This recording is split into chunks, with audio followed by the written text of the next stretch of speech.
Good morning. Good day. Good day. Not really. It's kind of cold out there. I got a whole lot of hell I got to figure out today. Lost a switch leg, which is means that an electrical, the power comes in, and then you have a switch, and the power comes out of that switch, turns the light on. Pretty basic, but when another trade comes through and plugs a hole in it or punches a nail in it or whatever they do, it's always an accident.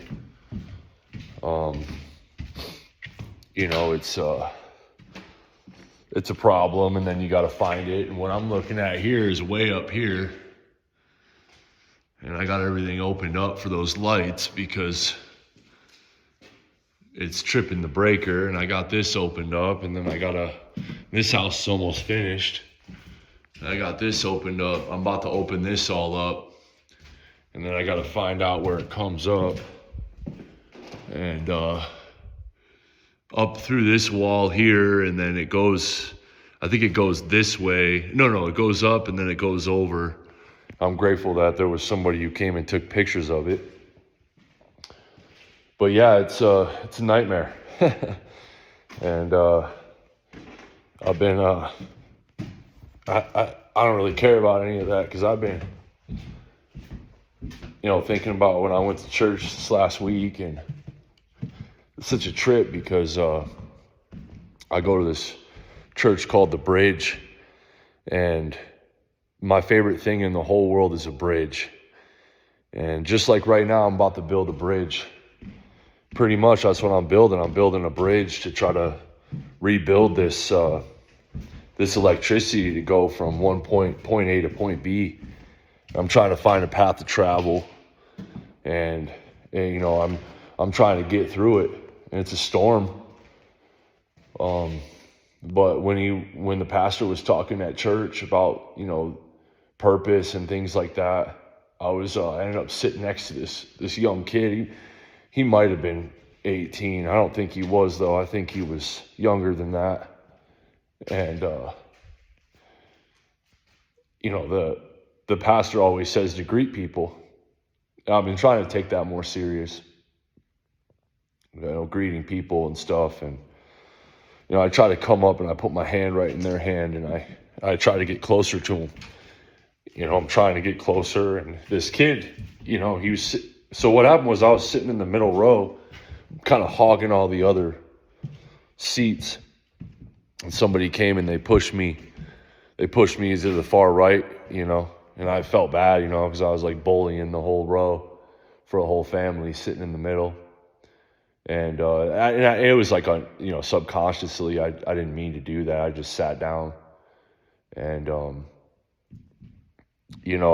they pushed me on the row, and this kid sits next to me, and he's, like I said, he's probably 18, and, I'm there, and, I greet him, and I start talking to him, and he's talking about poetry, and he looks like, I don't know, Wink Van Winkle or whatever his name is. What's that dude's name? Anyway, he looks like somebody out of like the Great Depression, and he's only like 19.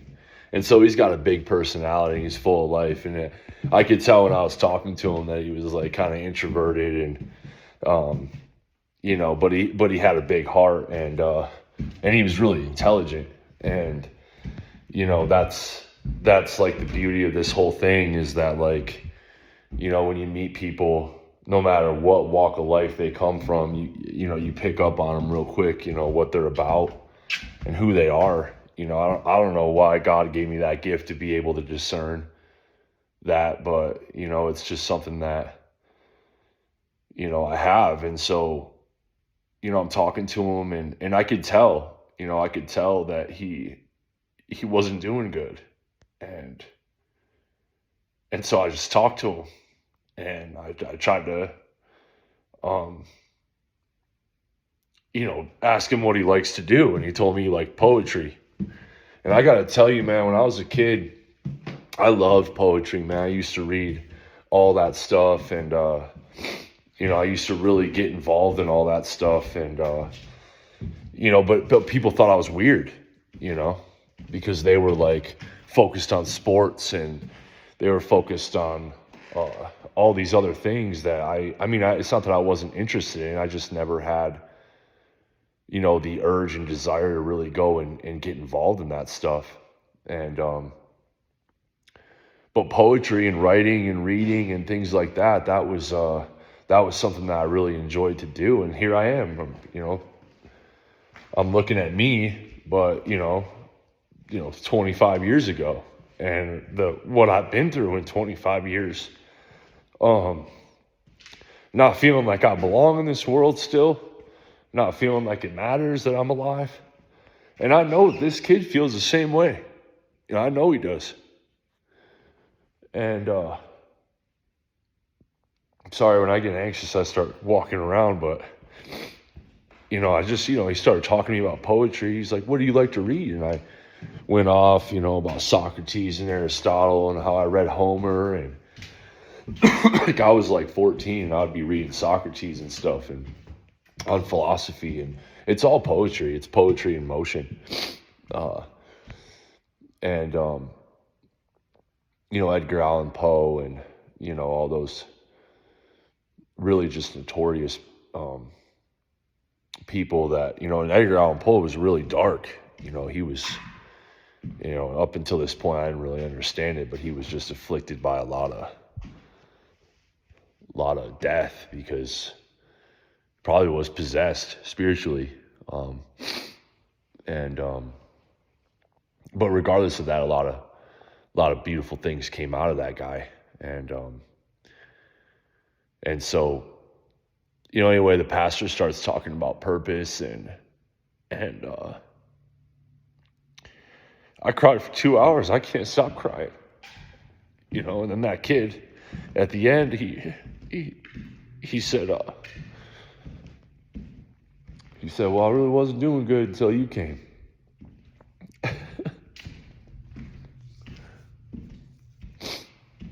And so, I'm not going to hear all the death and killing and pain anymore and just let it ride. Some people aren't going to listen. They don't want to be saved. They love this world and their consumption of it is fine. That's on them. It doesn't matter what you speak to them, how you talk to them. It doesn't matter if Jesus even existed or that God's real. They have their own idols. They have their own things they have to deal with. But these youngsters, they're influenced, and I've been influenced. I've been influenced all my life by hatred. And so, God bless you, man. Whatever your purpose is, I hope you find it. Well, I'm going to get out here. I don't care. I don't care if the devil just wants to kill, maim, and destroy me. When thrashes at me, puts me in really bad harm's way. Because God's there. And he's going to rescue me. So, don't let nothing get to you, man. The attacks are all a part of it. So, God bless you and keep you forever.